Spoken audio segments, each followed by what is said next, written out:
Lalaki, Timbog sa bypass operation sa bayan ng San Jacinto. Para sa detalye, pakinggan sa ulat ni Idol Joanna De Vera. 104.7 IFM. Report! Arestado ang 33 anyos na lalaki sa ikinasang anti-illegal drugs buy-bust operation sa Barangay San Vicente, San Jacinto, Pangasinan. Ayon sa ulat ng pulisya, matagumpay na nahulog sa bitag ng isang pusher buyer na nagkunwaring bibili ng isang sachet ng hinihinalang shabu mula sa sospek.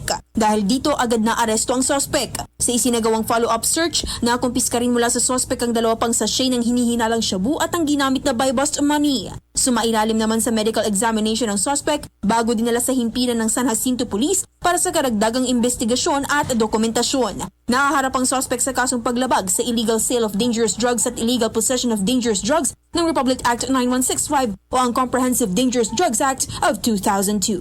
Kasama mula dito sa IFM Dagupan, ito si Idol Joanna De Vera, Tatak IFM. IFM News. IFM News.